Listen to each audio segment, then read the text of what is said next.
Bonjour les enfants, bonjour Julie, bonjour Sam, bonjour Pablo. Aujourd'hui, on se retrouve avec un ours en peluche qui va nous raconter son histoire.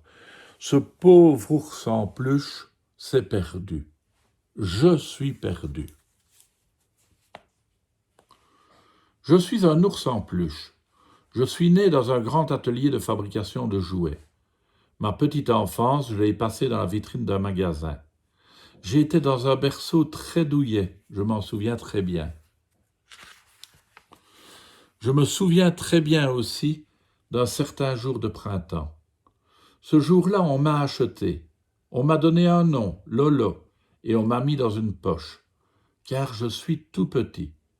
Heureusement, j'avais ma tête dehors.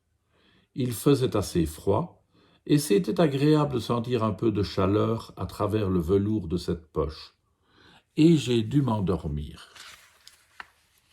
Tout à coup, j'ai senti un choc. J'étais tombé dans l'herbe. L'instant d'après, j'ai compris que j'étais seul, perdu, au beau milieu d'une forêt.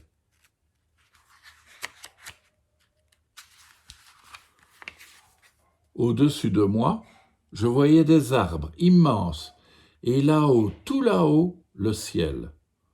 Au bout d'un moment, une pie est venue me voir. Elle m'a regardé. Je lui ai dit « Bonjour la pie, je ne peux pas bouger, tu veux descendre ?» Mais elle a eu peur et elle est partie. Peu à peu, le ciel s'est assombri.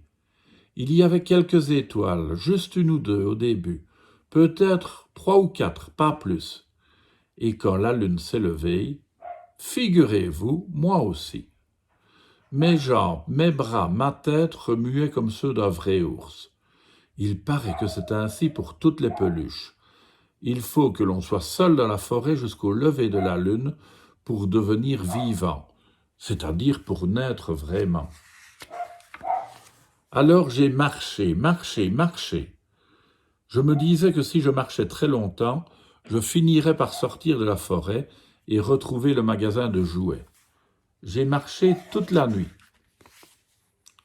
Au petit matin, il m'a semblé apercevoir la lisière. Et c'est là que j'ai rencontré un autre ours en peluche comme moi, mais beaucoup plus grand. Avec lui, il y en avait un autre, tout blanc, qui s'appelait Minou. Je les ai suivis, et tout à coup j'ai vu un troisième ours, et puis un quatrième, et un singe aussi, et un éléphant, et un chat. Toutes sortes d'animaux, tous en peluche, sortaient de la pénombre et ils me regardaient. « Toi aussi tu as été perdu ?» me demandèrent-ils. Je suis devenu très ami avec Minou. En fait, il s'appelait Nicolas, mais tout le monde l'appelait Minou. Et on a décidé de construire une maison. Ce serait une maison d'ours, la maison de tous les ours qui se seraient perdus un jour dans la forêt. Quand la maison a été finie, les autres animaux ont voulu venir l'habiter avec nous. Mais on leur a dit « Vous êtes beaucoup trop nombreux, il n'y aura jamais assez de place pour tout le monde. » On leur a dit qu'ils pouvaient construire des maisons, eux aussi, à côté de la nôtre. Alors ils ont construit des maisons et c'est devenu un petit village de peluche, en pleine forêt. Et tout allait bien. Et puis un jour, alors que je revenais au village, j'étais allé chercher du miel assez loin, j'ai croisé un loup, un vrai loup. Je me suis caché, mais il m'a vu quand même. Alors je lui ai dit « Hé loup, toi tu es un vrai loup, tu n'as pas le droit de venir nous embêter. »« J'ai faim, a dit le loup, et il s'est jeté sur moi. Mais dès qu'il m'a reniflé, il s'est rendu compte que j'étais en tissu. Il était furieux. « Ne te fâche pas, je lui ai dit, j'ai beaucoup d'amis, on va te trouver de la nourriture. On trouve toujours à manger dans une forêt. » Il n'était pas habitué à ce qu'on lui parle comme ça. Il s'est calmé et puis il s'est endormi, car il était certainement très fatigué. Alors, je suis parti au village et tous ensemble, nous lui avons préparé un gros repas pour son réveil.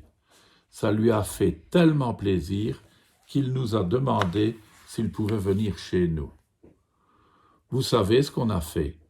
On lui a demandé s'il voulait bien nous servir de radiateur. Oui, de radiateur. On lui a dit qu'en échange, on lui servirait de coussin. Eh bien maintenant, c'est tous les jours comme ça. Lorsqu'il rentre se coucher, c'est chez nous qu'il vient, et nous dormons tous contre lui. Nous l'aimons beaucoup. Lui aussi nous aime bien. Sinon, il ne reviendrait pas tous les soirs. Voilà mon histoire. Pour terminer, je vais vous dire quelque chose.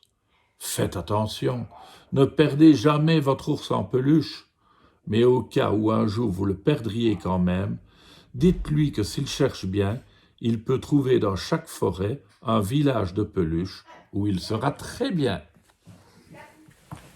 Astucieux notre ours en peluche, n'est-ce pas? Devenu ami avec le loup. À demain les enfants.